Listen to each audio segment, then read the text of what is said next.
Xavier. I'm the owner of Couvent des Jacobins. My name is Marielle Cazot of Château La Conseillante. I'm Philippe Dambrine, General Manager Winemaker at Château Cardinale and Château au Corbin. I'm Caroline Decoster, the daughter-in-law of the owners of Fleur, Cardinale. Pierre, Château Croix de l'Abri, owner and winemaker. I'm Adrien from Domaine de Chevalier.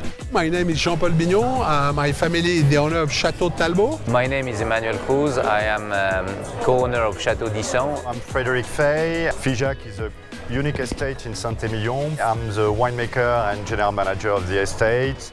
My name is Guillaume Poutier. I'm a general manager of Les Carmont-Briand.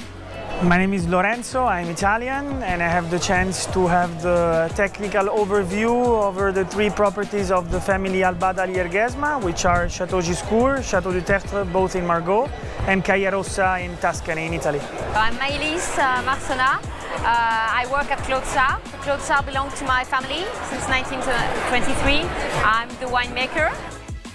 I am Philippe Casteja. I am the owner and the winemaker at Château Bataillé, Château Lynch-Moussas, Château Trotevieille, that are all three here for tasting on the 2018, which is a phenomenal vintage. Here in China, both Hong Kong and mainland China, Bordeaux is still king, and it's so popular with consumers and trade alike.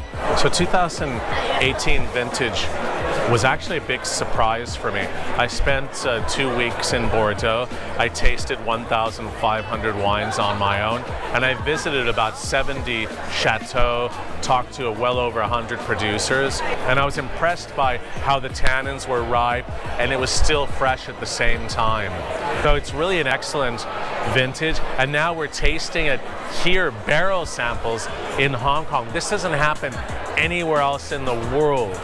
They're flown from Bordeaux a week ago, and the wines are tasting beautifully. You can see the ripe tannins, lots of structure, lots of fruit, and people are really enjoying the tasting.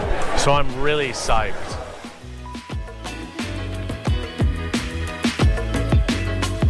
At Château Talbot, we are saying that it is probably the best Château Talbot we never made. 18 for me is maybe the more complex and the more powerful vintage. For Conseillante, we had the time to pick, we had a good maturity everywhere, and we managed to keep the freshness, the purity of the fruit. It's a really good wine made with a long finish, depth and potential of aging, which is amazing. Amazing precision, fruit and spice. So I hope a lot of people will like it. Cheers!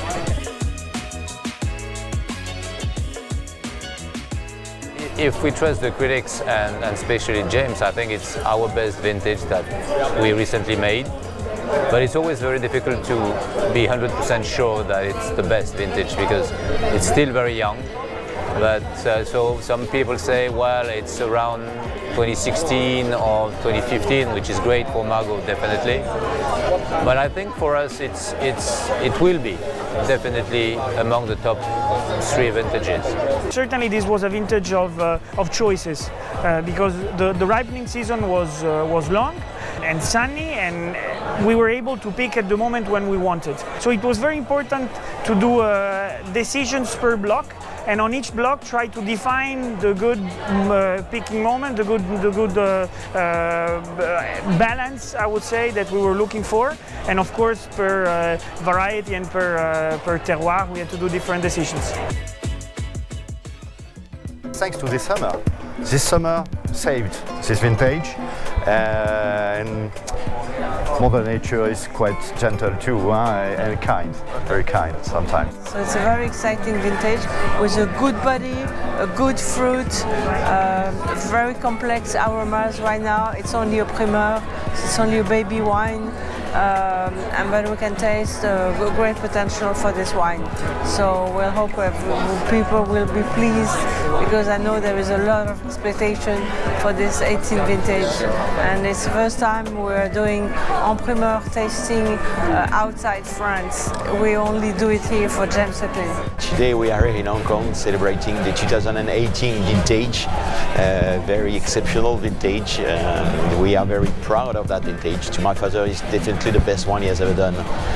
The best one was 2010, now is 18, because we had some alcoholic level, and especially some Merlot, going up to 14.5. And the wine 2018 in Domaine de Chevalier finished at 13.5, because with the average balance, 13.5 is sorry, but 14.5, my father told me. I never would have believed that in Domaine de Chevalier we could have that degree. But a high degree of alcohol can be scary. And in the same story, in every winemaking we speak about balance. And if you have high alcohol, you need a nice acidity. And we had both. And thanks to that, we made a wine that will stay in time, in history, and that's the beauty of winemaking, is you produce something that will keep on going, and 200 years later, we will still speak about what happened in 2018. 2018 for us is a new vintage, because it's the first vintage of my husband, who is now the winemaker. Just after 2017, when we lost everything because of the frost, there is of course a big difference in terms of production. 2018 is really unique. I can't compare it to 15 and 16. 15, I would like to compare it because of the density, but it has much more freshness. And 16 was 16 in terms of something that is exceptional. 18 is for us a great evolution of the wine in terms of precision and finesse. So for me, it's unique. I can't compare it really. 2018 vintage was, I think, one of very sexy, super vintage in Bordeaux. We had the chance to have an amazing growing season, and that made a super ripe wine, but a lot of finesse and nice bouquet on the wine, very balanced, super sexy wines. I think the 18 is going to be an amazing vintage, and we're quite proud of that. Thanks, Jem, for introducing en primeur to Asia, because that's the only spot where you can taste so many wines on 2018, so that's really great. Thanks for sending the wine. Thanks.